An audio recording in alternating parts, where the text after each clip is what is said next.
Well, I think this is being recorded so we can. I have a very cool story about The Last of Us, Oh, which is recording here. mm. It's being made here in Alberta, actually, down south near Calgary. Oh And yeah, that's Pedro Pascal yeah, is playing the lead. exactly. Yes, exactly. And there's a gentleman by the name of he was in Parks and Recreation. I watched the entire series from Oh NBC. Nick yeah, Offerman. Yeah, he's yes, in. I know which character you mean. Yeah, I didn't really watch Parks and Rec. Yeah. I watched a couple of episodes and then just fell out of it basically. Without saying too much about too much, I have to Hmm. watch what I say on this. Someone that my wife consults with Hmm. has a contract with them. Ooh, So sounds there's like a scoop.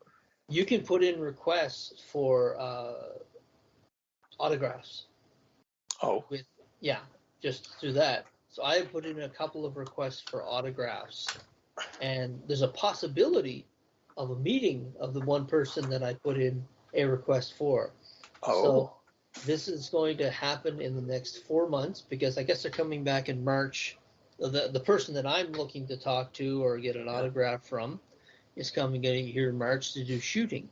And I guess I didn't know this was a norm, but if you have a company who's contracting, there is a possibility to get signatures, autograph signatures, or they have a day where you can go to set if you're part of a company that's supplying services, and you can just mingle with them. It's kind of you're one part of the crew, so to speak.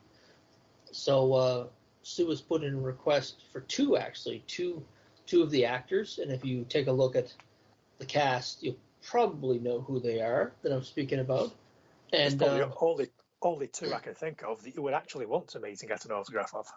yeah, yeah, yeah. So we'll see how it plays out. I just thought Oh it was, shit. yeah, I thought it was really neat when she told me about it because Yeah. I was there saying to myself, wow. And I guess she told me that once you're in, you're kind of in. So if this particular company that she's a consultant for, Hmm. if they get this contract, they're more likely to get other contracts. And I'm sitting there saying to myself, that is very good news because Yeah. you can get some cool shit and meet some really interesting people. Not the top tier people, obviously, but Yeah. even secondary, I don't want to say second tier, but secondary actors within these series. It'd be kind of cool if you had a chance to meet them. But fingers crossed, we'll see where it's at in a couple of months. But if I happen to come onto a show, it's a bit of a foreshadow. When I got on the show and I have a really cool story, that's where it came from. So Wow. yeah, yeah, That's pretty cool. yeah. I hope there's going to be a photo opportunity. That'd be cool. That's what I want. I would be okay with a signature, like Hmm. an autograph, but if there's Yeah. a photo opportunity, because um, yeah, yeah, I don't want to say too much because I don't want to name the company or give any indication of where the company may be. So Yeah. Sue told me what I could and could not say. So we'll leave it at that. We'll leave it at Yeah. that.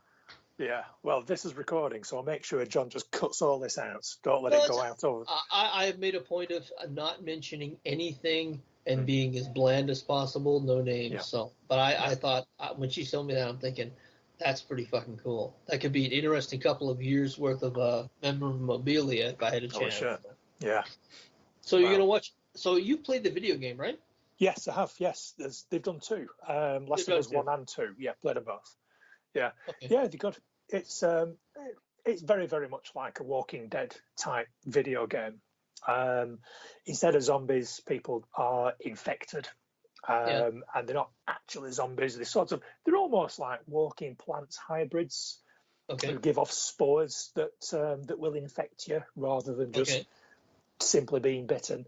But it's very similar, sort of, collapse of society, scrounging for food type thing. You get these little factions sort of taking over. Some of them a little bit more violent and brutal than the next, but it's very, very much like The What Walking do you Dead think of the in casting? principle. Um, I mean, really, the only casting of note is Pedro Pascal, which I'm absolutely fine with. Mhm. Just purely based. I mean, I haven't seen him in a huge variety of roles. Obviously, he was in The Mandalorian, he was in Game of Thrones, and that's more where I've seen him. He's had a couple of parts in a couple of movies, which what was one I'm thinking of where it was more of a sort of a comedic turn, more of a cameo type thing, rather than actual real film role. Because I believe he was in Sicario, which I believe is pretty good, but I haven't seen that. But yeah, it is what it is. If I'm being honest, he's not one of those actors where I think, you know what, he's an amazing actor and I think he's going to bring a lot to the role. Yeah. From what I've seen him in so far, he's a competent actor that I think will do a very good job. Yeah. That's the only commentary I've got on it so far. It's going to be more about the design of the show and the way that they shoot it, more than it's not really going to sit on his shoulders, I don't think. I think it's going to be world building. I think sorry, go on. The area they're in, like that area in Calgary, south of Calgary, it looks like a wasteland. So I mean, I've seen it. It looks like, look how shocked Joan is. I'm shocked. It looks like a wasteland, and there's plenty of old areas where, overgrown farms and stuff like that. That they'll have some really good cinematography for, because Hell on Wheels is like that too. Yeah. It looks like it's gone to hell in a handbasket. Yeah, that's absolutely perfect for the show. Absolutely perfect. That's that's good news, because that will look exactly like the game looks. But everything overgrown, basically as you would expect from Collapse of Society. No one's maintaining the streets. No one's cutting back the undergrowth. Yep. Everything's just empty. All the buildings are empty and everything's overgrown. And there's a lot of old towns. There's a lot of old towns here that have shut down, that were railroad towns at one point in time. Yeah. That when the boom was over, people just left the town. I mean, there's one that comes to mind is a little town called Cadomin that we went to last year. That you're in there. It's an old mining town. That's what they are, basically old mining towns and old towns that just kind of people moved away from them. The rail lines really stopped being the prevalent way of transportation. So there's a ton of those towns for them to choose. Like, I'm surprised The Walking Dead didn't look at this actually, because they probably would have gotten some really decent tax credit from the government to shoot it up here. But I think it was very much a U.S. led production. Mm-hmm. Yeah. Okay, so you guys started the show without me? Well, we were just talking about The Last of Us. That's perfectly fine. We can start the show. Yeah, we're going to get one download for sure, because you're going to want to hear the story I told. Yeah. So yeah. Apparently, you're allowed to broadcast it. So yeah, you might as well just insert an introduction right at the start. And no. I'm doing Monty Python type thing. Doing it right now. Sweet. So anything you guys, I'll go back and listen to a bit, maybe see if there's anything I have to take out. But that's how we're going to start the show. Guys, I'm bringing the party to you. Snakes. Why did it have to be snakes? You big dummy. Oh, great Odin's raven. Say hello to my little friend. I stepped in a ditch last night, man. I almost froze my balls off, man. You take drugs, Danny? Every day. Good. What's the problem? Yeah, David. Oh, there's no function beer well without. I'm the doctor.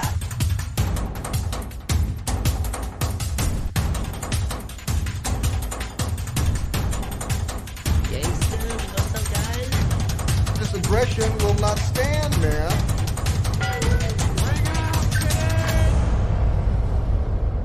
Engage. Quiet, numbskulls. I'm broadcasting. Hey everyone, welcome to the Pulp Culture Cafe. This is season 10, episode 276. Come on in, take yourself a seat in the corner booth, and let's get our geek on. Was it 276 last time? Yeah. Is it 277 now? Hi everyone, welcome to the Pop Culture Cafe. This is season 10, episode 277. As you're an accountant, I've got to yes. Yes, my accountant. As I said earlier, all the other stuff applies here except for the number. Hi, I'm John. I'm Paul. And I'm still Scott. It's Paul the accountant. I'll send you our check for $1. Yeah, I'm sure I recorded more than one show. I'm sure I only seem to have been on episode 276, but it's about 14 hours long and split into monthly intervals. Do all right. So, I have a few things to contribute for this episode. So, I can actually join in with more stuff. Not a lot, but just a few things I wanted to bring up. First, we're going to talk about a movie that Scott has not seen. I am sure he's seen enough previews maybe to understand what's going on, and hopefully we won't spoil it. It is the latest Spider-Man movie. I've never seen it. Yeah. Huh? You have? I have. Okay. Thanks for the Very like CG, like a 4D version of it. It's all out there now. Yeah. Is it on? Did you get it off the internet? No, I watched it in the theater. Oh, okay. Oh, people, you can't see the site leaning, as you say. If you really want to see my reaction, go to our YouTube channel. No, it's a... No, I don't put the video up anymore. You know what the hilarious thing was? No, I don't. Please explain. Even before I saw the movie, the stuff that they were talking about, you could tell it was going to happen. Like the scene with, where the lizard turns sideways. You're like, they took people out of the scene. So there's no real big surprises. And I mean, who was in it? The Spider-Mans. People knew it was going to be there. There were no real spoilers. Okay. It was really cool that they showed up. But go ahead, do your reviews of it. Excellent. Do some more of your warming up. So, anyways, we'll just start with, I liked it. Is it a perfect movie? No. Is it entertaining? It made me happy when I left. Is it one of the few movies that when it comes back out that I'm going to watch again right away? Yes. So, I haven't done that with Black Widow. I haven't done that with a few other things lately. But this movie, when it comes back, when it goes to Disney Plus, whenever it does, I think, if it will, I'm not sure. I'm going to be watching it again. Paul? Oh yeah, very much like you. I really enjoyed it. I thought the good parts were very, very good. Yeah. There was a couple of parts that seemed to drag a little bit, mainly because I just wanted them to get to more good bits. And I mean, sort of like the first sort of like 15, 20 minutes, maybe. It's like, come on, we all know what's coming. We just want to get to the good bits. But it just seemed to take so long. It's like, come on. And then when everyone started to appear, it's like, I knew probably about 80% of what was going to happen because I more or less successfully managed to avoid a lot of trailers and a lot of internet. Basically, I stopped using social media and I stopped using the internet about 2 months ago, just in an effort to try to avoid spoilers. Yeah. So I didn't know for a fact that Andrew Garfield was going to be in it. I heavily suspected that he was probably going to be in it, but I didn't know that he was going to be in it. Yeah. So we're in spoiler territory here, so I'm just going to go. Oh, yeah. So we're going to spoil the fuck out of this. When he appeared, that was a very pleasant surprise because obviously the first person that I expected to appear would be Tobey Maguire. So the see Spider-Man in the alley through the ring thing. Yeah. Ring of Fire.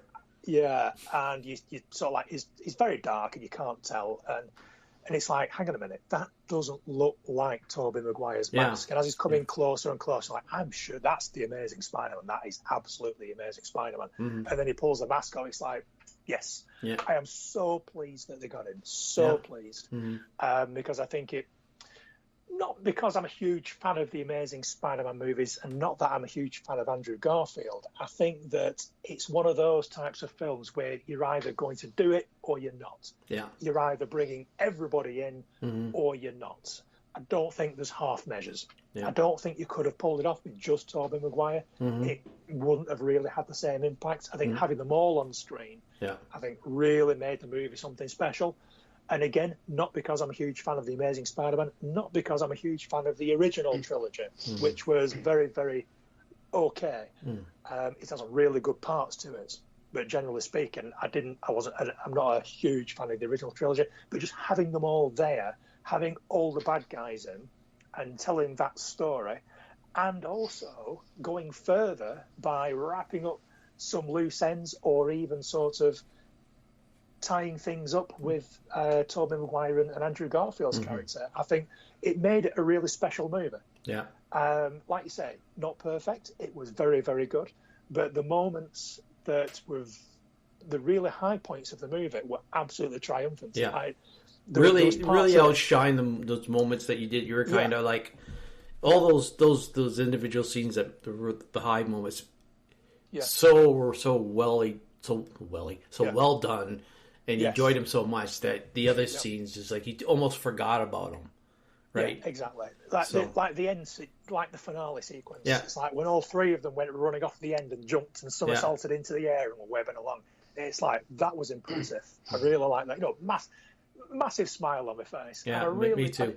The favourite point of the whole movie, an absolute highlight for me, is when Andrew Garfield saved MJ. And I thought that was a really good moment. I thought they handled that very, very well. I was really pleased that I didn't expect it. I was listening to Kevin Smith talk about it on Fat Man Beyond, and he'd obviously seen a trailer, and he said he predicted that was going to happen, and that made me pleased that I'd spent 2 months off the internet to avoid that sort of thing, because I did not expect that. So when it happened, it's like, yes, come on, that's real sort of closure. Like I say, tying up loose ends, some closure there, just something. It was just a special moment. It was really, really done very well, and I appreciated that they'd done that in this movie. And that's kind of the best thing I can say about it. I appreciate this movie for what it gave us, rather than the content, rather than as a movie. I appreciated what it did for us as fans of Spider-Man, basically. So, Scott, you said you saw it with a wink. I did. Two things that stood out to me. I remember when they talked about having a Sinister Six movie, and it was laughable at the time. Yeah. It's not laughable. It's not near laughable anymore. No, not anymore. No, not even close. And that's the amount of world building that they did with this was fantastic. I can see a couple of different spin-offs. William Dafoe.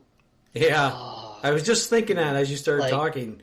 We should bring him up. Not, every great movie needs a great villain. Oh yeah. And when that scene when the whodunit, you're sitting there saying to myself, who is his spider sense sensing? Yeah. And when he did that turn, that's quite the power you have there, Parker. I was like, Jesus Christ! It was like the scene with Darth Vader. In the Thing, where you're like, there's the Goblin.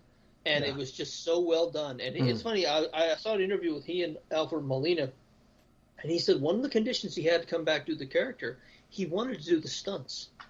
He said, you have to do that. You have to become that character. So he did a lot of those stunts. Obviously not the ones going through the floor and stuff like that, but he said a lot of the stunts were done by him. Guy's close to 70. Oh, wow. He said that's how you earn the character. You do the stunts. And I thought that was very, very cool. Alfred Molina, of course, he is a great actor. I mean, that second Spider-Man is probably one of the favorites of anyone of all the Spider-Man movies that they've done. And that scene, he goes, "Dear boy, it's so good to see you." You're just him, and he says, "How you doing?" "I'm doing better." And I was sitting there saying to myself, it was just those moments made the movie. And that was probably his second favorite moment. Yes, it was very, very, very special. The music they chose for those, with Garfield coming through we'll call it the Doctor Strange circle. The Doctor Strange burning ring of fire. Burning ring of fire. But the music was so good for that. Even Jamie Foxx, when he said, "I always thought maybe you'd be black," the pop, because there's the Miles Morales. They set the stage for an actual Spider-Verse, and they did it so well. And I've been seeing a lot of it, and I'm not going to spend too much time on it, there wasn't even a smell of social identity politics on this film. No. And it's made $1.3 billion. Marvel should listen to that. Sony has listened to it. Marvel should listen to that, because I've watched a few of their properties, and I'm sitting there saying to myself, okay, you're putting the message before the story, and you can't do that. You can tell a story, you can have a message, but I think they learn with the Eternals. I hope they learn with the Eternals, because otherwise they're going to cost themselves a lot of money, and Sony will move ahead of them in the movie marketplace. I mean, don't make no mistake. This movie made Sony billions of dollars down the road. It set the stage for Black Cat, which they're going to do. I think Morbius. People have said because Morbius has been delayed so many times that it's not going to make any money. I think it's going to be one of those anticipation things. The trailers look really good. I think Jared Leto is going to be very good in it. They set the stage for so many franchises in this movie. I think 20 years people are going to look back and they said the movie made a $1.5 billion, but that I get like $10 billion 10 years from now. Like, it's that good, and they laid it out that well. Who has the? I assume that Marvel and Disney have the rights to Miles Morales. You take just take a guess, guys. I don't expect you to. I think Sony does. I think Sony has the rights to all of the Spider universe. I may be wrong on that. Who put Spider-Verse together? Spider-Verse, yeah. Who published that? Who did that? Let's have a look. But, that's going to be the thing, isn't it? It's whoever put that movie out. Into I think it's Sony. Universe. Yeah. While he's looking up, anything else, Scott, before I start to ramble on a little bit about it?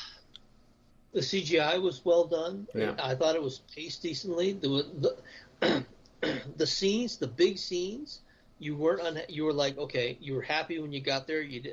There wasn't too much filler I didn't find. Even Aunt May. The way they did that was, I think, really well done. Tom Holland showed more range in this movie than I think I've seen him do any other of the movies, especially emotional range. Oh, when that scene when Aunt May dies. He became an actor where I could see him in other stuff in this film. Yeah. But that's it for me. Well done. But so I'm gonna bounce around I'll start with my favorite scene. Is the three of them on the statue chatting, talking between each other. Yeah. The only one that was kind of a little out was Tobey Maguire's Spider-Man, because we kind of seen him when he had the mask on, he was being smart mouth. But when he wasn't, you didn't really get that feel. But with Tobey and Andrew, even when they weren't in costume, they looked a little awkward and kind of out of place. So, but them talking to each other, talking about the webs and does it come out anywhere else, and that was one of my favorite, because that just seems like what Spider-Man would do if he ran into himself. He would have all these different. You talk about all this different stuff. How do you do this? How do you do that? Whatever they need, or it just seems so natural. And I read that the scene in which Andrew says "I love you" to your guys was improvised, and they kept it in. Yeah. And I have to admit that when Andrew showed up and he popped off the mask, I got very happy, very excited. But what really made me go, I want to see more of him now in Spider-Man, is just his communication with him. MJ throwing the buns at him hanging off the wall. Crawl across the... No, I'm not going to do that. You know? And then the mom comes in. Do you want you to get that web? Well, okay. He goes across the... And just his awkwardness, the way he portrayed it. It's just... I haven't done it yet. Well, we're going to go back and watch the Amazing Spider-Man movies, even though they're, But I'm like everybody else now. I want to see another movie with him in it, hopefully up to the standards that the MCU and Sony have now.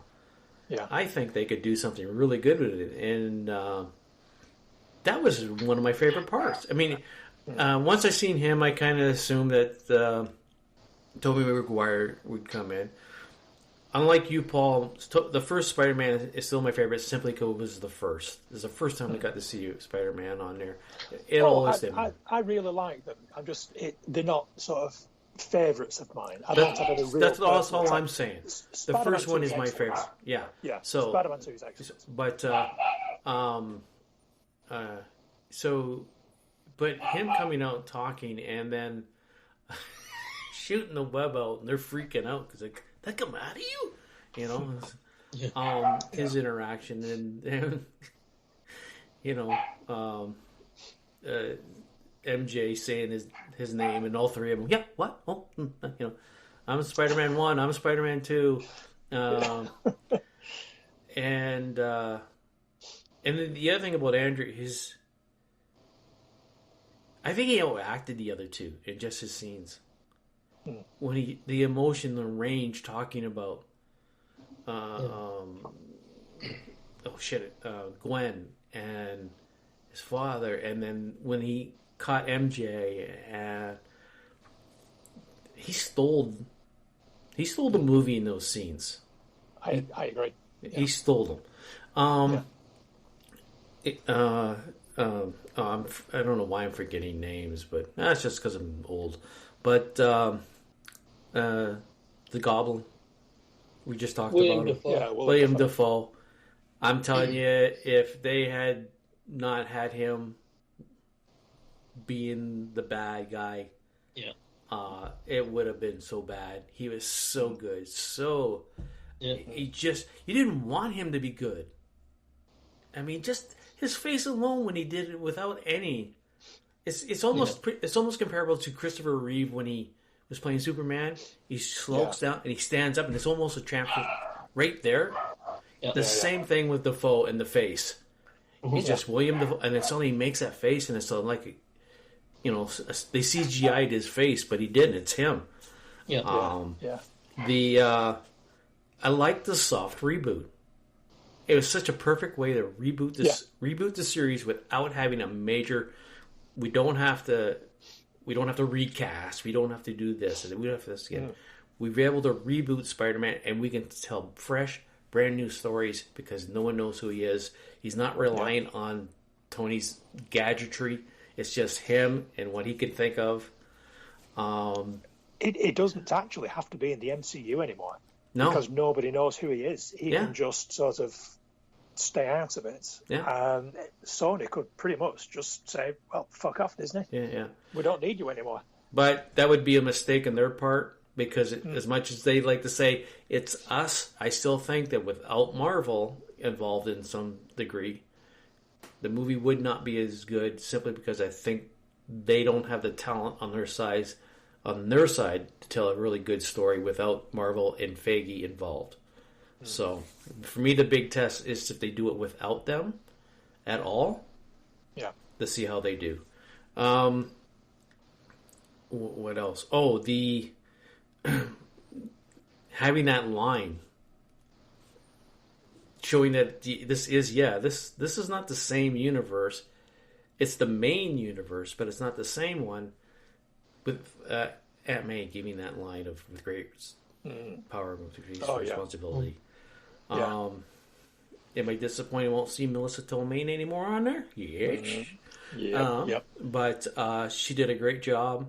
And so overall, it was, in the last few movies, it has, you know, it's moved up there with, you know, Endgame and It's 12th or 11th top grossing now? Well, I'm not talking money. I'm just talking in pure enjoyment and quality and everything like that. It is. I don't buy DVDs anymore or Blu-rays anymore, but it's like one I want to buy because I don't want something. I can't afford to watch it on TV. I got to cancel Disney. I got it to watch again. You know, so I can't wait to watch it again. I've seen it once so far. And there's just so much going on because you've got like the three main characters as well. Sorry, John, had you finished? I'm done. I was agreeing with you. Then started talking. Actually, this is probably the most I've talked on podcasts in months. Yeah, I agree. Yeah, I mean, can I say, shut up, let someone else get a word in, John. Bloody hell. Yeah. It's only when I think Scott said this one time before when I do comic reviews, if I go on and talk about it and actually have something to say, it says, you really like that book or you really like that movie. So yeah, you can tell when you like something. Yeah. No, it's nice to hear you talking about it. I agree pretty much with everything that you just said. So I don't need to tread over old ground. Yeah, absolutely right. Andrew Garfield stole every scene he was in because he was so good. He was so good in it, and it's such a shame that the writing of the two Amazing Spider-Man movies wasn't anywhere near as good as the writing that Tom Holland is getting for his Spider-Man, because I think Andrew Garfield would probably have gone on to make more.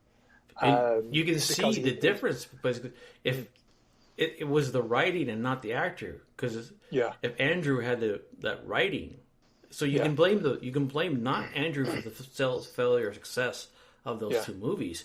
It's the writing and storytelling, because he showed he could do what needed to portray this character. Oh, absolutely. And he was so good at it as well. And I've seen on the internet already, people are saying that they want to see him back as Spider-Man. You know, they may or may not make an Amazing Spider-Man 3. I don't think they will. I really don't think they will. But I think it's just people reacting to how good he was in that particular movie. He's not going to make another Spider-Man movie. But he was very, very good. So I've already said my absolute favourite scene is where he rescued MJ. His reaction to saving her, because it was identical to Gwen. When she was falling, he tried to save her, and she died. Same thing. Tom Holland tries to save MJ, gets knocked out of the way by the Goblin glider. And Andrew Garfield just jumps off, grabs hold of her, and he's sort of like crying at the end of it, when he sort of like fills up with emotion because he saved her and he couldn't save Gwen. It's like, that's so beautiful. That's absolutely fantastic. I loved all the bits where they were talking with each other. When you mentioned about Marissa Tomei dying and giving the responsibility line, and then towards the end, I think they were already on the statue at that point, or were they on the roof? And Tom Holland was saying about, you don't get it, you don't understand what I'm going through.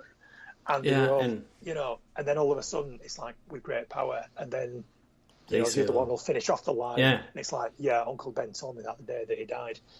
And all of a sudden they all had that common bond, and it's like, holy shit. You know, and it's like that. Honestly, like the highs in this movie are so high. It's like you say, it might not be the perfect movie. I'm not sure that there ever has been a perfect movie, but the highs in this movie take it so high.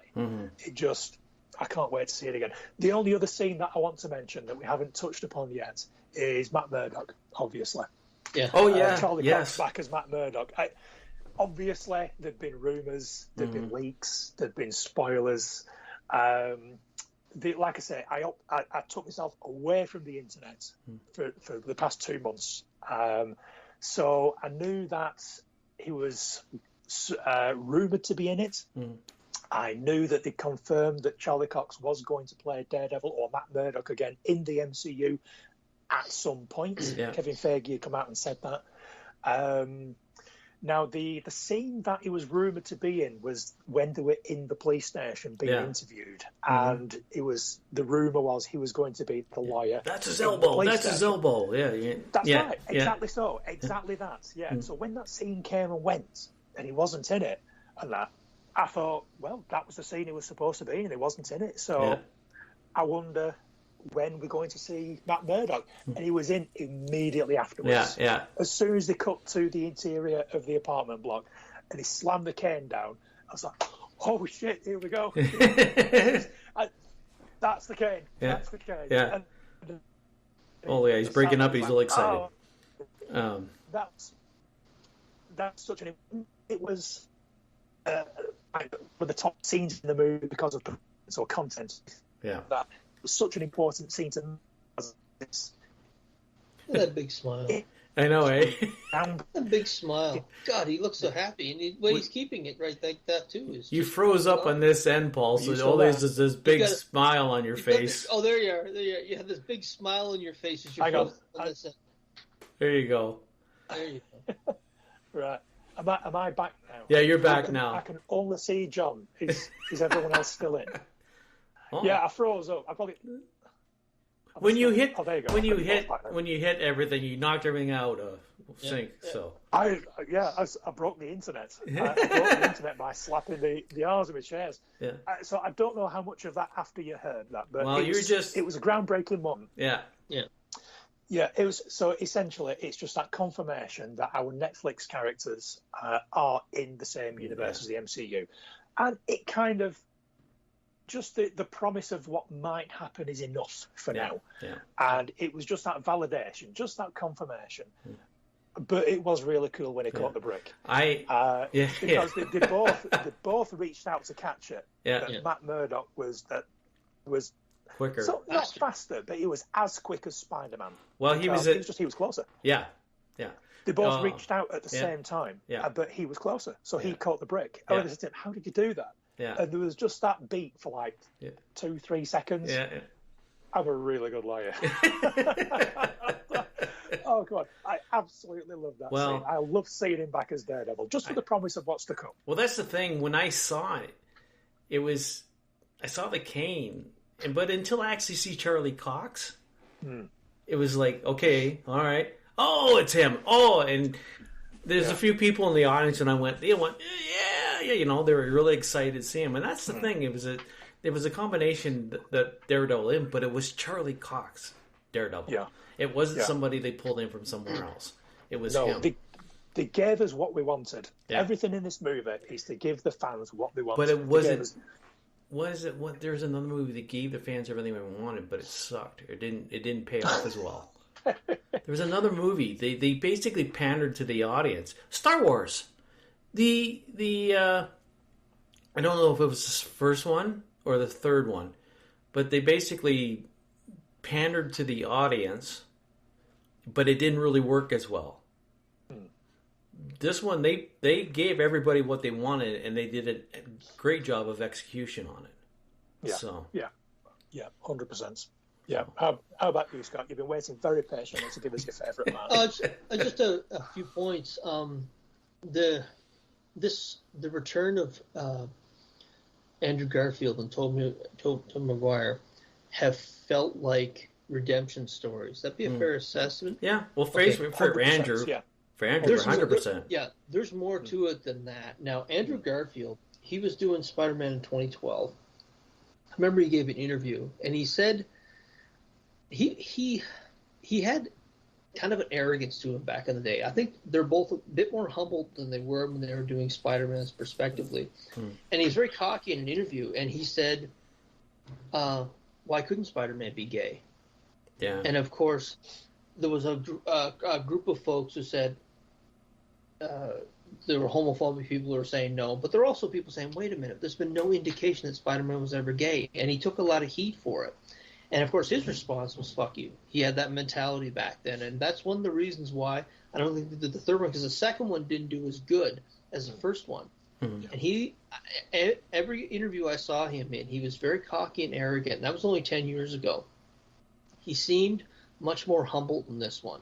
He seemed like he was always a good actor, but I think the person has grown. I think I think he was just a kid. He was in his. Excuse me, sir.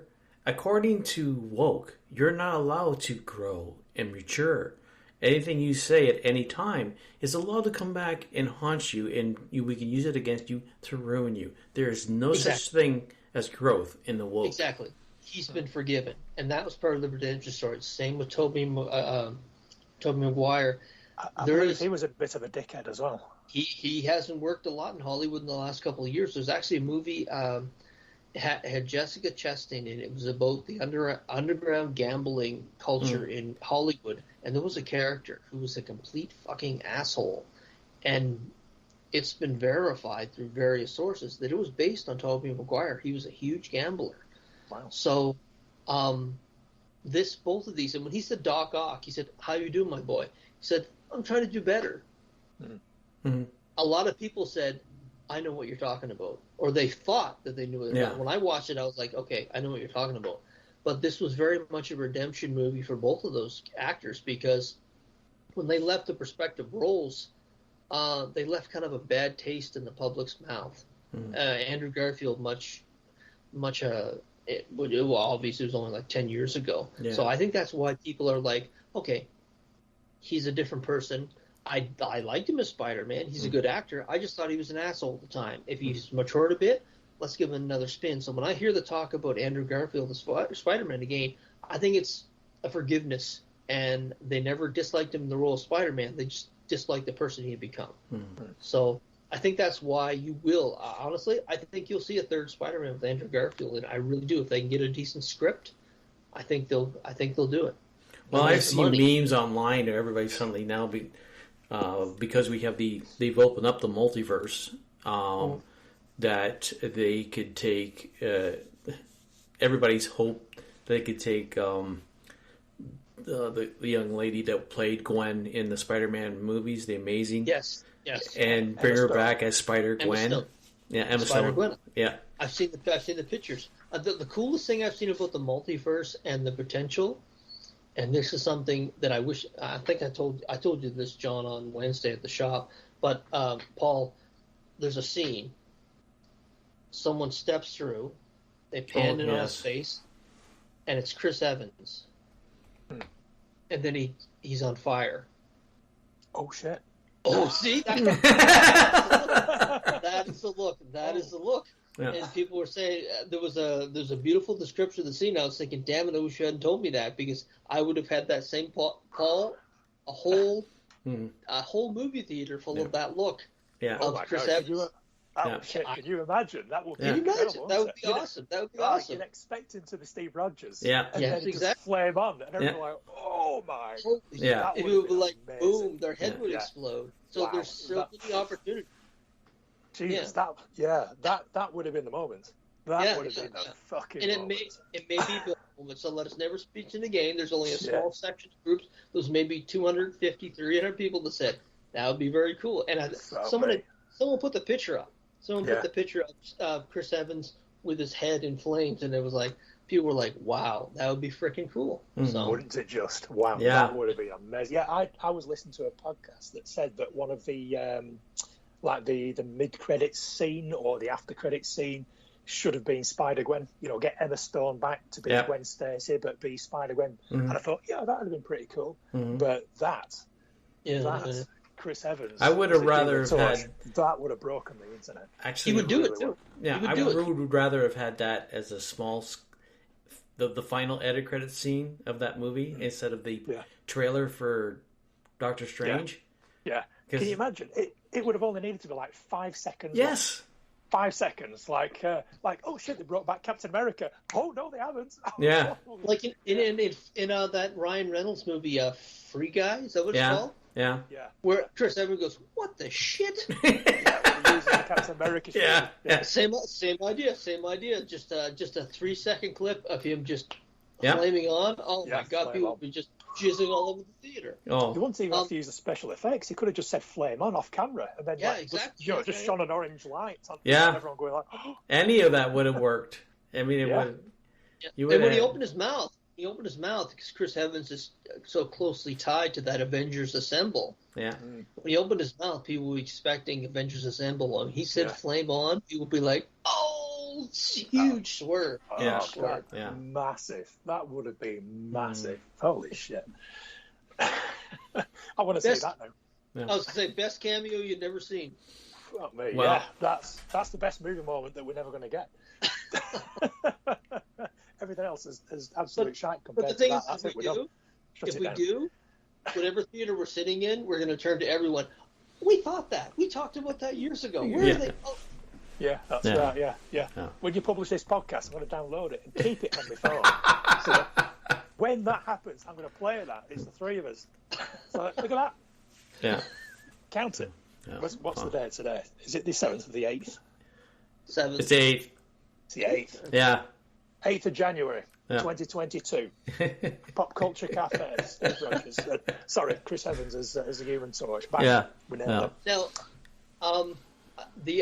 Now, this is kind of in the other direction, if I may. Have either one of you watched any of Hawkeye? Yes, I watched it all. Yeah. Watched all. I watched 2 episodes. I stopped watching. I may revisit it, but I can't. You can't get into it? I didn't know what the fuck LARPing was. No, I knew what it was. And that scene of him slow-moing through those pile of dweebs, I was like, okay. I looked at Susan and I said, oh my sweet Jesus, I can't watch this anymore. And I mean, there was stuff that led up to it. There was so much they did wrong with that. It was like a Home Alone skit. It was at Christmas time. It felt like a Home Alone skit. She's a wonderful actress, but the criminals, the hokey, goofy criminals in the street, it was just so weird and campy. You mean the bros? The bros, whoever it was. The tracksuit mafia. Yeah. I'm thinking, how do you guys run an empire? You're a bunch of goofs. They don't run an empire. empire. No sense. No. I know, but how do you even own the streets or whatever the hell you're doing when you act like you couldn't make it home at night? It was just very, very weird. But didn't you read the Matt Fraction Daredevil? Hawkeye. Hawkeye. I read some of it, but I just, there's so many other things they can do with the character, and they could have done it so much better. Yeah. But the LARPing thing, I was like, what in the fuck am I watching? I was literally sitting there getting angry. She was like, why are you getting angry? I was like, because I feel like I'm watching someone take a piss on a character. It's so weird to see him geeking through that whatever the hell it was. It was bizarre. I didn't get it. See, when I saw that, first, LARPing, but then you can see the frustration on his face. It's like, fuck, I got to do this. Yeah. He says it in the show. And I fought Thanos, and I have to do this to get back my stuff. Yeah. So, as much as it looks goofy, I can totally see how that this is what he has to do not as a super being, right? Like, would they, it's almost like Captain America showed up. Oh, we're not going to do that to you. But you're just like us. You're super. So can you do this for me? But more, it was just the frustration on his face saying, fuck. What do I have? I've done all this and I have to do this to get my stuff back. So I understand your comments about it. Coming up. Yeah. And, but, I mean, as you said, nothing's perfect. It does have its rough spots, but once you put it all together, it's very enjoyable. So yeah, I agree. I also agree with Scott. I knew what LARPing was. Yeah, me too. But I think that did go on a little too long. Probably a few minutes too long. I think I could have done with less of that particular. I'm not disagreeing with you. I'm just saying I know what he was going through. No, yeah. I get the point of it, and it does introduce those characters because they do come back later. They don't have another LARPing fight, Scott. Don't worry. But those characters are reintroduced because they sort of like it forms a kind of sort of relationship with them through that, and they come back into it later. So there's a reason why they introduce all those characters. But it does go on a little bit too long. But overall, I really enjoyed it. I thought the Kate Bishop, Haley Steinfeld or Seinfeld or something. Yeah, she was really good. I thought she was really, really good. I really enjoyed her performance. I thought it hit the right balance between comedic and sort of proper acting, if you see what I mean. Yeah. Dramatic acting. There was she didn't take it. Wasn't heavy on drama, No, none of it was heavy on drama, really. Yeah. The Tracksuit Mafia were ridiculous. That was a homage to the Matt Fraction run on Hawkeye. They are literally ripped out of that comic book and put on the television screen. So they look ridiculous. They sound ridiculous. But I think for fans of that actual series, it will mean an awful lot to them. So if you're not all that familiar with them, it's like, who the fuck are these guys? But if you're a big fan of that series, it's like, holy shit, I can't believe they did the Tracksuit Mafia. Because, they are larger than life. It's always, they call each other bro all the time. Yeah. They are ridiculous, and they are ridiculous, and they're all wearing red tracksuits. It's like, come on, it's fucking ridiculous. But it's a bit of fun.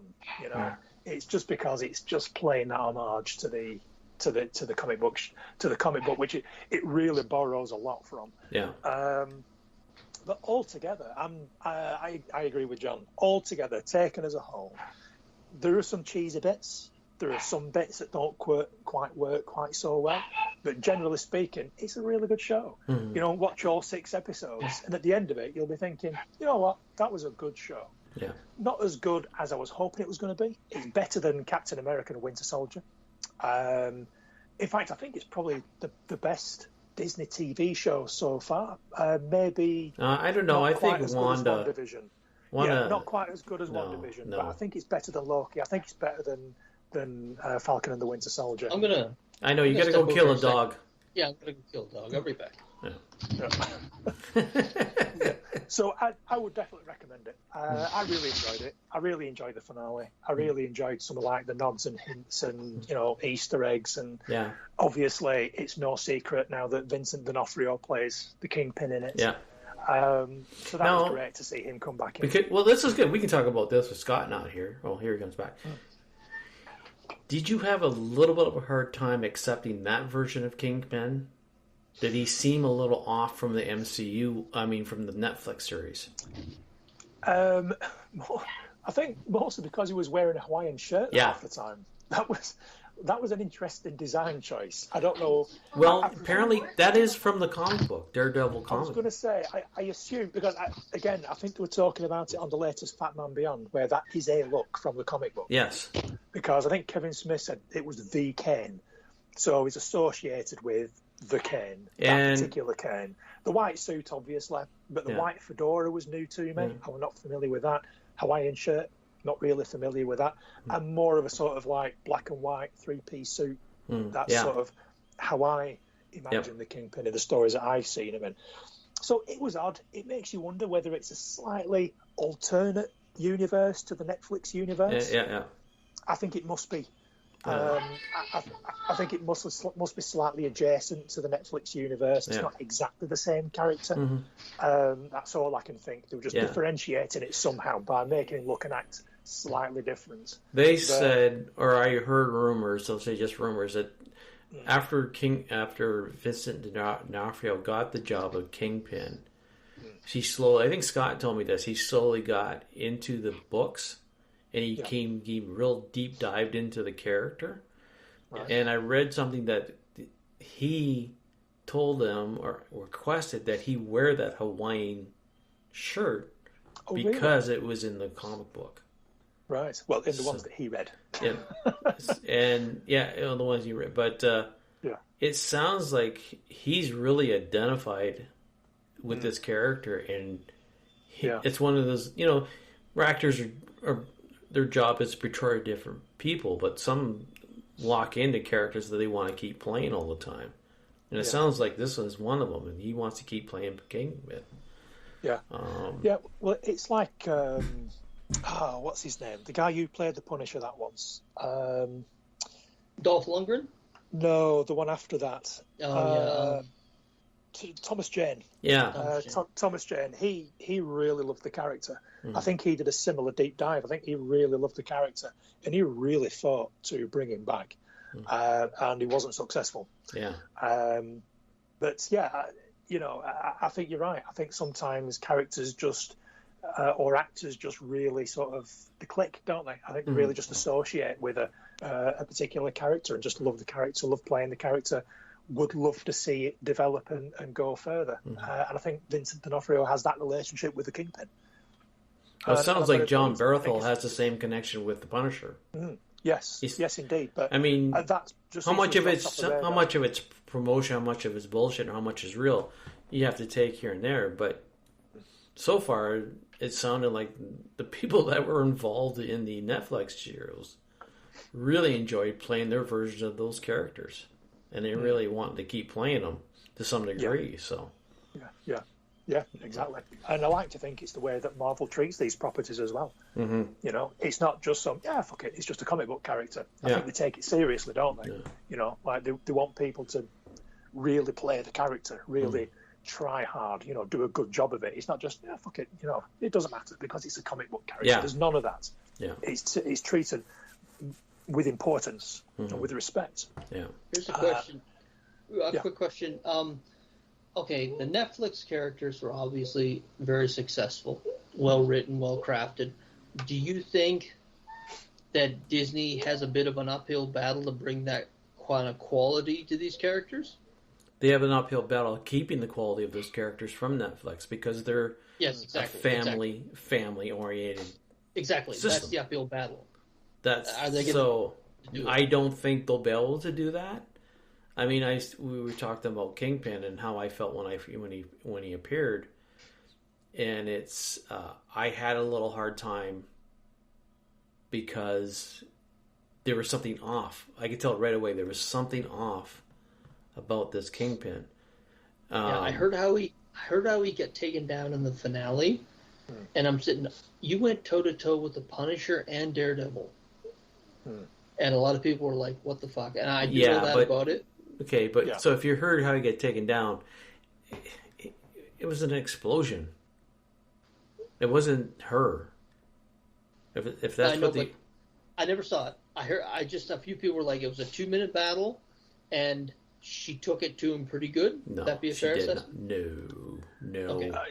He played with her. Yeah, she tried, but he was playing with her. She tried. Yeah, she tried. She got a couple of digs in, but she got the shit kicked out of her. Yeah. It was nothing. It was nothing she did that took him out. All right, fair enough. No. So, no. No, that's the difference. Yeah. I think she had to get a few digs in because it's setting her up to be a hero going forward. Yeah. You know, she may or may not be in the movies, but she'll certainly be in more TV shows. I think so. She had to have a certain amount of competence, but she got the shit kicked out of her. Yeah. Is Kate Bishop? I never read. Actually, I have the Young Avengers comics. I don't think I've read it. Is she gay in the comics? No, not that I know of. No, I don't think she is. But I've never seen anything come. I mean, I'm reading the new one, but I don't see anything indicating this or that. There's nothing suggesting she's either straight or bi. It was just a weird.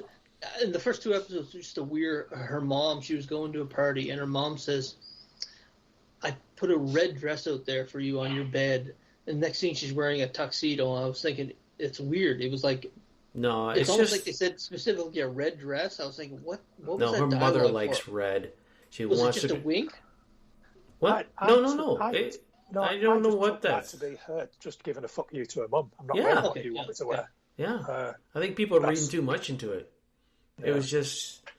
Plus, it sets up the fact that she was mistaken for a waiter, which played into the following scene. And then it's a fuck you to your mum. Her mum likes to wear red. She doesn't like to wear red. She doesn't like to wear dresses. It doesn't seem like... In this point in the show, there's nothing to indicate that... Yeah, it's people overreading shit. I think it's... I only saw the first 2 episodes. The only reason I asked. I don't mean... is this your thought, not the internet's? Yeah, I didn't know her mother was a fan of red at this point. Oh, okay. All right. Okay. Yeah. I thought maybe you were speaking on behalf of some information you saw on the internet. No. Okay, sorry. Then, don't read anything into it, Scott. It's just, Mommy, I don't want to wear a fucking dress. And she should go. She doesn't. Go online. There's lots of pictures of her that you'll find very, fetching. Worth, if you wanted to. So, or actually, I do this. Now that you've gone down that route, it almost makes me not want to say that after I'd seen the finale of Hawkeye, I actually saw True Grit on Sky Movies. Not the John Wayne version, the Jeff Bridges version. Yes, I know where you're going, yeah. She's the little girl in that movie. Yeah. So you just think about what you've done. Yeah. I don't look at the past. She's legal now. Oh, Scott's gone off to kill someone. Yeah. Oh no. He's got a stick. Was it a stick or was it a gun? No. That's it. But so if he walks in through that door in a minute's time, that's going to be amazing. That's Doctor Strange portal shit. Oh yeah. Oh, we wish. Oh wait, he hasn't got the headphones on yet. No. In a pause while we wait for Scott to adjust his headphones, or is he? I don't know what he's doing now, but until he joins us back in, he's thinking, "Shall I or shan't I? Shall I just go? Shall I just hang up and go?" I mean, really. Fuck you! I've had enough.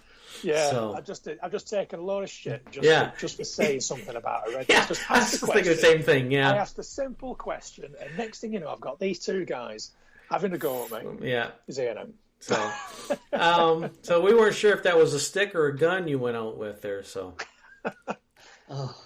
Wednesday's going to be a very interesting therapy day, John. yeah. Anyway, Oh dear. good Lord. Well, I'll make sure I'll stick around. We're not recording this Wednesday, right? It's 3 hours once a month, and that time is we're not becoming doing it. We're not sacred. recording this Wednesday. We're doing it next Wednesday. No. in the show. I mean just Just general conversation. chat. Okay, yeah, okay, Yeah. all right. I think that's about the same thing I do Wednesday. Wednesday is the only day I seem to have enjoy going outside because I can go to the comic book shop and we shoot the shit with everybody. So back on track. You guys, any other thoughts on Hawkeye? no, I just No, I don't like think you so. said to a few of things to me. Go keep like Paul says to me. Go finish Hollywood. It gets better to where you after you've ended it. I still can't bring myself to do it, but yeah, you have to watch the rest to get a It's full worth picture. watching. Yeah, I think it's definitely worth watching. Yeah. I think at the end of it all, you'll think, you know what? I could have done without the LARPers. I could have done without this. I could have done without that. That was an odd choice, but I enjoyed it. yeah. And that's the important thing. Yeah. So yeah, That's- we're that's done my with that. We're done with Hawkeye. Yeah, and we're done. And we're So done. You want to head into some comics? Oh yeah. yeah, I got. I don't have any I actually have. comic review. Well, I have one comic review or thoughts To on. kick I it should say. off. To Oh kick it yes, off, that I again. Go into the Yes. Price Club. Just to Forgot kick it about off. that. Just to kick it off. Yeah. I wonder if we want Alright. to do more of these. Yeah. All right. So basically, I looked at a few here. I got a trusty companion here helping me out. Oh Jesus.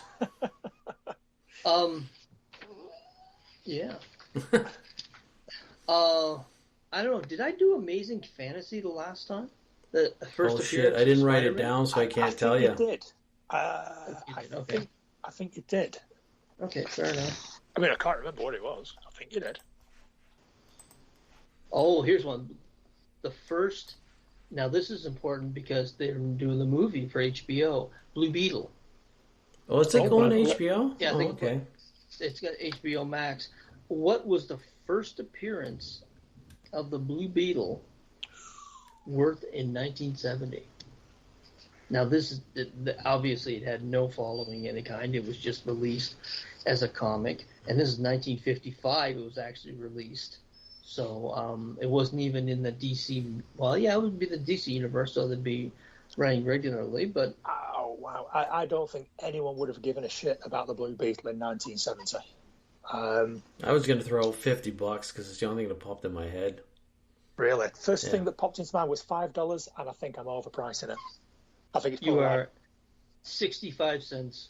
65 wow. cents. I nearly went with the $1.50. Yeah, 65 cents. Wow. It's Yeah. Captain America. I don't know whether maybe I did do the first Captain America, but You know what? I was reading a biography about Stan Lee probably a few months ago, and it was talking about Captain America, and apparently it wasn't that popular. So No, they it canceled wouldn't it. I surprise- think. Yeah, Yeah, it they wouldn't canceled it. surprise me if it wasn't actually very valuable back in Yeah. the day. Here's one I know I didn't do: The Flash, the first issue, No, you definitely didn't do the Flash. No. January 1940. Yeah. The origin of the Flash, actually the origin of Flash, Hawkman, and Johnny Thunder, in near mint condition. What do you think the costing was in 1970 for a 1940 #1 issue in mint condition of And the it's got Flash? those three characters in: Flash, Yeah. Hawkman, and Johnny Thunder. There, but I things don't are think it was 100. very much. $25. How about you, John? $50. $125. Oh, I was going to say Ooh, 150. You said 100. You Yeah, started we're to used say to, like, 100. Speedsters, like a character like that back in the 40s, someone who could run really fast. And today it's kind of not a boring power, but it's kind of commonplace. Back in the 40s, though, wow, kids are like, oh my goodness. The Fly. First, it was 1959. The origin of the Fly. First issue. I don't think that'll be worth very much. $30. I'm going to go $5. $5. $6. You were close. Wow. $5. Oof. I like this game. The Green Lantern, first issue of the Green Lantern, 1960. Mm-hmm. So it was 10 years. It had been out for 10 years. Green Lantern. 125. I'm gonna say $50. $7. Seven? Wow. No. Yeah. For Green Lantern? Yeah. Shit. Brand new. 10 years old. Actually, we were just That's speaking about surprising these two. Just speaking about these two, Hawk and Dove. Oh, okay. 1968. Yeah. First issue. Ditko art. Yeah. Yeah, Steve Ditko art. You know, the way it's been going, it doesn't sound like a lot of things. I'm gonna say $10. I'm going to halve that. I'm going to say 5. 65 cents. 65 cents. Wow. Yeah. I had a feeling I was overselling it at 65 because it's only a couple of years old. And I think I'm overselling them all. Well, 1970, Steve Ditko art's 10 a penny, isn't it? Yeah. It's not like these days where it's not collectible. It wasn't collectible, I don't think, really in the 70s.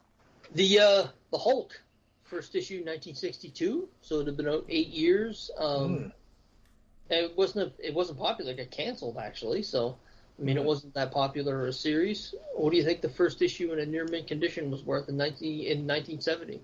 $1.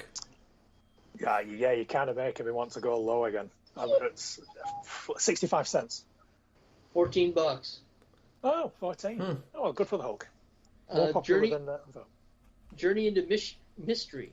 Now this is 1952. Journey into Mystery actually started. Number 1. This would have been out for like 18 years at that point in time. I can't see Journey that into Mystery, popular. number 1. $25. How much? I said $25. You said $2.50. Yeah. $14. 14. $14. Wow. 14. I'll do a couple more here. Justice League of America, number 1, came out in October 1960, so it had been out 10 years. Number 1 in near mint condition of the Justice League of America. $80. It's $20. $8. Oh. Number 1. Yeah. Shit. Justice League of America. Yeah. Wow. $8.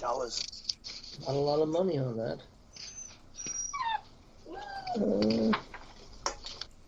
Pick 2 more. Mystery Man. A lot of Army stuff in here, eh? Yeah, it was one of the big things. It was just after the war, so. That's interesting. Patsy Walker. Now, she was Hellcat, Oh, obviously, yeah. but before that, started in 1945.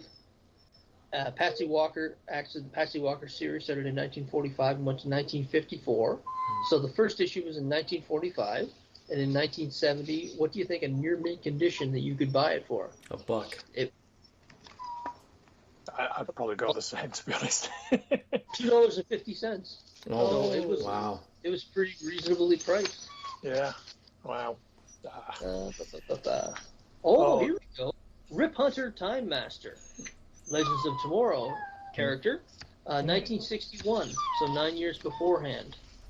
Number 1 issue. I bet that's quite popular, time travel, etc. But not really popular. I'm going to go $75. I'm going to go $5.50.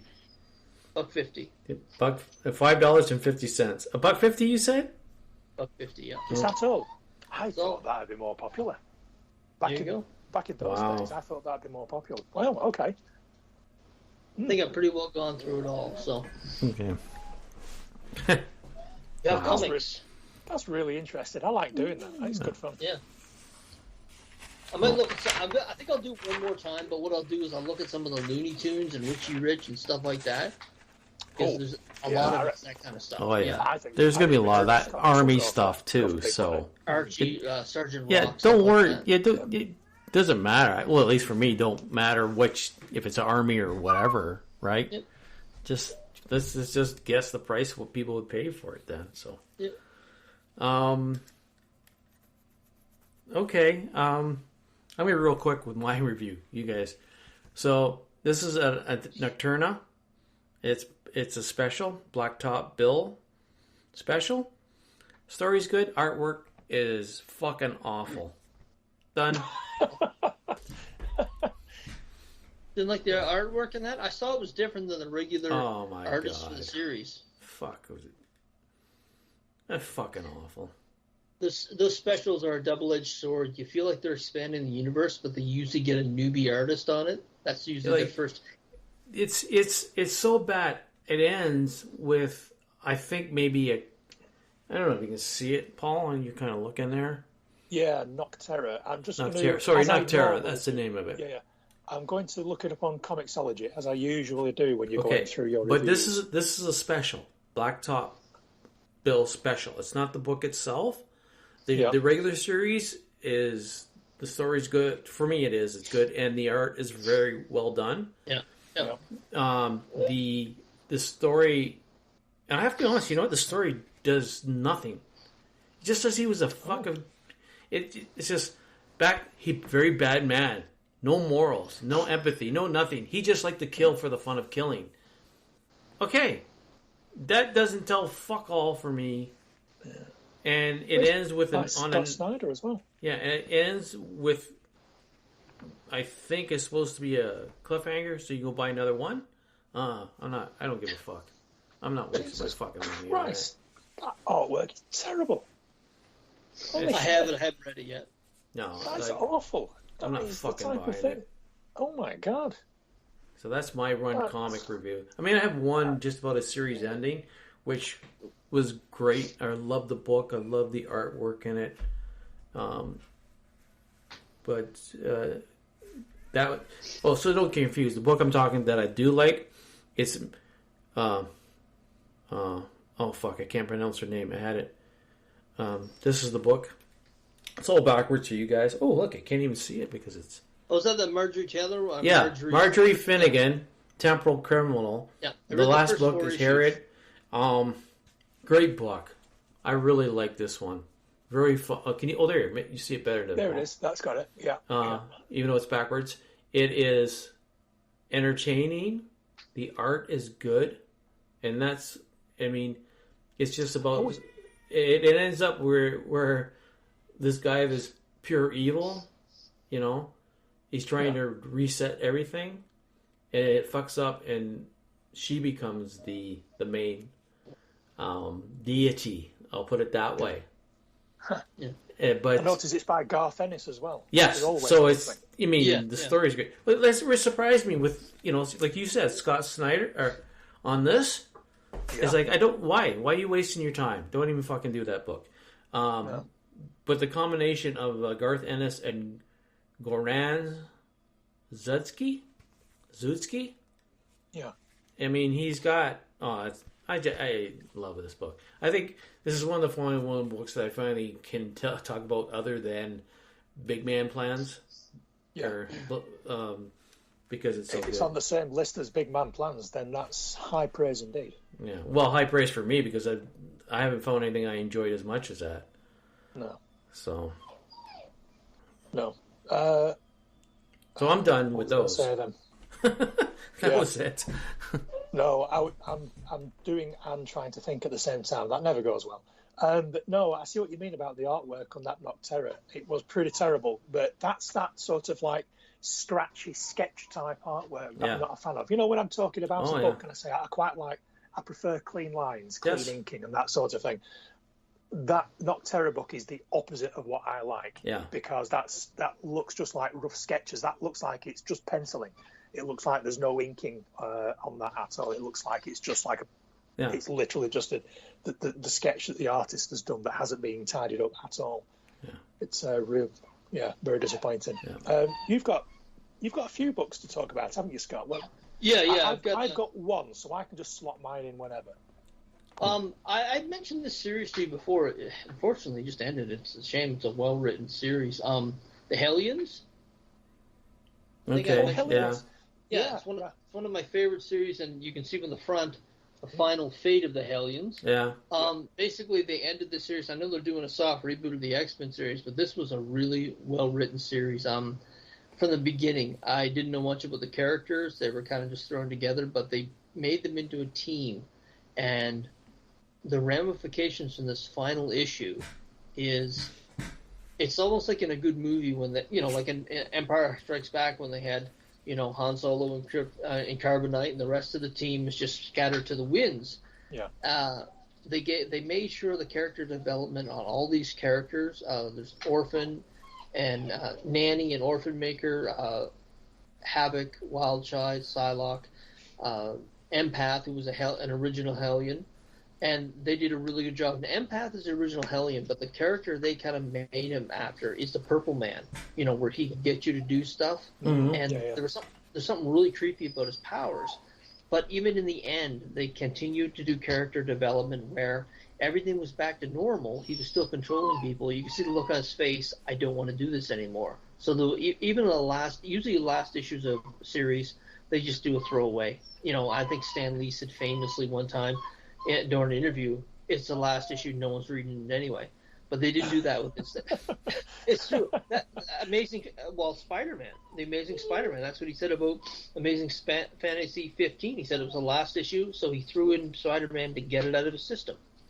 And, history tells him otherwise. Mm-hmm. But this one, the writer is a gent by the name of Zeb Wells. And he's just a really good writer. The art was fantastic on it. It's one of those things that I sit there and say to myself, I know they had to cancel it, or maybe I don't know what the sales were like for it, but it was actually one of my favorite X titles each month. So I'm kind of pissed that it's coming to an end. But they cleaned up it well, and they gave an opportunity for a relaunch on it also. So if you haven't read this run, it's actually the final issue is kind of a double-sized issue. Mm-hmm. But if you haven't read it, really, really good read for a series. Stroke that dog so it stops whining. Yeah. That's what I'm about to do here.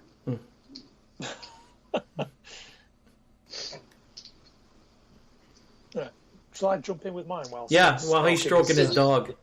Yeah. Absolutely. Which is a euphemism. Yes. Right, the only one I'm bringing to the table this week is The Human Target.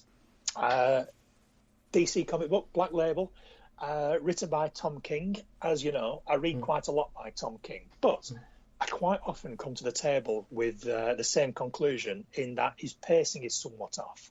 He doesn't finish his stories the same quality as the way he starts them.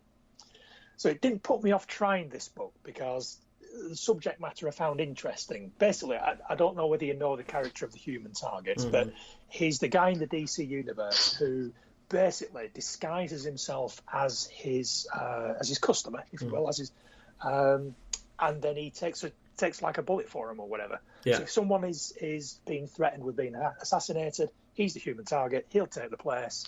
He'll sort of take the hit or whatever. They'll survive. He gets paid, and he goes off on his way. So basically, the story starts off with him filling in for Lex Luthor, and he's expecting to be shot. Turns out he's actually poisoned, but he's proper poisoned. He's actually going to die. This character's name, I should have said, is Christopher Chance, the Human Target, he's actually going to die. And he's got about 11, 12 days, something like that, before he dies, which just happens to be the length of the series. So you can imagine, like, each one a day. going to be 1 day. Yeah. 24 hours in comic book time. Pretty much. So he's going to try to find out who's killed him before he dies, before the end of the series run. Now, what attracted me to this was that the suspects in this case are all from Justice League America, or was it Justice League International? But it's the classic Justice League that's got Guy Gardner, Captain Atom, Booster Gold, Blue Beetle, Fire, Ice, Mr. Miracle, that classic Justice League roster. The one where Batman famously punched Guy Gardner in the face and knocked him out in one hit in the first issue. Yeah. Now, I used to love that comic book. I used to love that series. I loved those characters. So that's what attracted me to it. So it wasn't so much the Human Target, of which I know nothing about really, aside from the basic premise. It was the fact that it was going to be bringing in all these classic characters that I used to really enjoy. So I started reading it. Issue 3 came out last week before, something like that. And so far, and as is usually the case with these Tom King books, I'm really enjoying it. It's really, really good. Love the storytelling. Love the dialogue. The art is by a guy called Greg Smallwood. Now, in a slight swerve from my normal point of view on art, this isn't quite as clean as I like it. It's not really got those defined lines, but the purpose of the art is very much like a film noir sort of thing. It's actually very much like a 60s TV show, the way that it's drawn, the way that it's panelled, the way that the story is told, the colours and etc. If you see a preview of it, or if you just flick through one next time you're in the comic book store, you'll see what I mean, I think. It's very much like it's set in sort of the 60s, but it's not, obviously. It's present day, but it's drawn like that. But it's a good old-fashioned sort of mystery whodunit sort of thing. You know, he's trying to find out who's killed him. He's following the clues. He's talking to people. It's really good. And the one thing that I didn't expect is they introduced Ice, the character Ice from the Justice League in the second issue. And fuck me, I've just fallen in love with her. Absolutely fallen in love with her. I mean, this just the way that she is, dialogue, the way that she's drawn and everything, it's like, wow, proper serious crush on this character. It really is incredible. I defy you to read issue number 2 and just not fall in love with this character. So far so good. Really enjoying it. Guy Gardner's in issue number 3 being a dickhead, which is always quite amusing. So yeah, enjoying it so far. But in another 6-7 weeks' time, expect me to come back and say that he hasn't stuck the landing, which is generally what I say about Tom King books when I come back, because if you give the run too long, he's got 6 or 7 issues worth of good story in it. You always give him like 10, 11, 12 issues to write. Yeah. So as soon as the turn happens, I will come back and let you know. But so far, I'm up to issue number 3, and I'm actually really enjoying it. Okay. All right. So, I got one. I think you bought this, John. I don't know whether you read it yet or not, but Knighted. Oh, I missed it. Was that out this week? Last week actually, number 2. Oh shit! I gotta see if it's there. I wanted to pick it up. Did you read the first one? No, I forgot it was even out. I missed it totally. Oh, did you read the first one though? No, I missed it. I didn't get it. Oh, you missed it. Oh, yes. Yeah. It's out to issue 2 now. Actually, it was out the first issue was like a month ago. Oh, but it's from AWA Upshot. I thought that was the first issue. Writers. That's why I kept saying I missed it. Just so you know. Greg Hurwitz, Mark Textera. This is very original. I can see this definitely being turned into some kind of. It's like The Boys in that same vein, except it's kind of like. Can I interrupt really quickly? We don't have to go any further. Go check out the preview for The Boys. All it is Homelander and what's her name standing there getting pictures. But you want to see a guy that looks fucking off the edge. Yeah. Take a look at that. Okay. Oh, season 3. Yeah. Oh. Yeah. Okay, go ahead. But go check it out later, guys. Basically, this comic is kind of like The Boys, only from a Dark Knight point of view.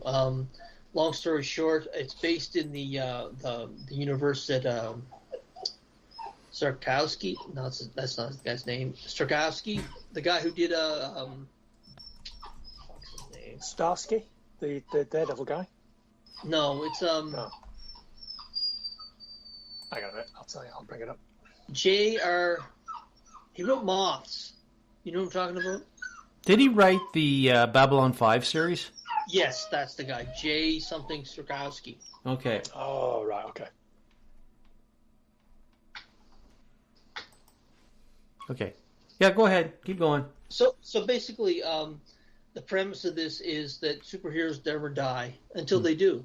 And then what do you do when one dies? And he's the main superhero.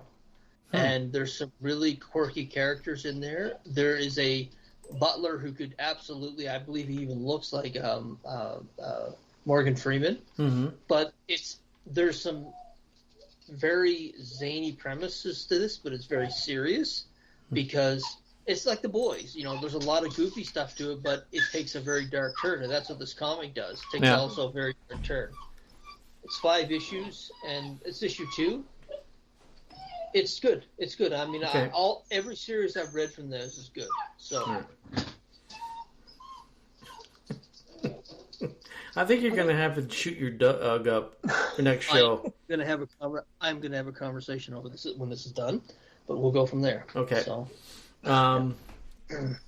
So, anyways, just for the hell of it, I'm going to go back to Human Target. It's the latest one. Is it a 6 issue? Human Target? Yeah. Or is it 12 issues, you said? I believe it's 12. Tom King's currently writing Supergirl, which I think is a 6 or an 8 issue story, but I believe Human Target is it this year, Paul? 12. Oh, yeah. Issue number 3 came out on the 28th of December. So it's very, very recent. Well, it came out in the past couple of weeks. Yeah, Human Target 2021, 3 books. Does it say? Yeah, I'm sure it's something like a 12-issue series. I'm sure the number of issues ties into the number of days he's got left to live. So far, it's definitely worth a go. Like I say, my big worry with Tom King is that he doesn't seem to stick the landing. Strange Adventures was excellent up to the last issue. Rorschach was good, but it was very, very difficult to keep up with the release schedule of when the comics actually came. It was too complicated a story for a monthly comic. They needed to release that as a trade or bigger issues more frequently. So yeah, let's just wait and see how it goes. Yeah, I was just kind of looking it up here. So yeah. Go ahead, Scott. Sorry. Sword. Actually, they're finishing up a lot of the X titles, and I think this is the last issue of Sword number 11. Basically, again, one of the most original series of the new X launch. Not new, 3 years ago now. Basically, it focused on the Sword is basically the floating fortress above Earth, protecting Earth from, it came out of Secret Empire, where basically it was protecting Earth from threats. Issue 11 wrapped up a storyline that had been going on through 11 issues. There was a nice twist at the end, though. You heard Abigail Brand. Does that name ring a bell to you? She's a mutant, but she's kind of like in the vein of Victoria Hand, the lady in the MCU, where she's kind of in charge of the espionage division, except the space espionage division. You know what I'm talking about? Victoria Hand. She played by Louise Dreyfus. Oh, Julia yes. Louise Okay. Dreyfus. Yes. All right. Same idea. Oh, that's who that is. Yes. Right. She's the same type of character, except she kind of looks at the space aspect of it. Okay. And this character took a major jump into Marvel lore in this universe. They killed off a major character who has been around for years. They killed him off. I don't know how they could bring him back, to be quite honest, without too much of a spoil. I see the name Henry Gyrich. No, don't ring a bell. You recognize the name? No. He worked with the Avengers back in the day. He was their liaison. Was that the short guy? Red hair? No, never mind. Different person. No. Anyway, he worked for the government. He was a government wonk, and basically they killed him off. I don't know how they're going to bring him back, or maybe they're not going to. But it was really a well-written issue because that event is going to catapult the next series. I assume they're going to have another series. But again, it was a great series. Only issued out to issue 11. I don't know what the sales were like. But those two books, Hellions and Sword, were probably the ones I enjoyed the most of the relaunch, to be quite honest. Wow. Yeah. All I really know about Sword is that was where Nick Fury was at the end of the Captain Marvel movie. Yeah. I knew what Sword was, but I've not read anything about them at all in the comics. Al Ewing wrote this. I mean, he was also writing. He just finished up a run on Hulk that I think he read John. So he's a very good writer, and he did. Oh, the Immortal Hulk. Yeah. See, I don't. Yeah. The Immortal Hulk. Okay. Did a really good job on that too. So. I think that's it. That's it. Comics. Yeah. Well, what time is it? Comic books. Yeah. It is 11:36, so it's almost 4 o'clock your time. What time is it? 25 to 7. 20. Holy fuck! Yeah, I think it's a good time to end. Yeah. I mean, we've been at it for 4 hours.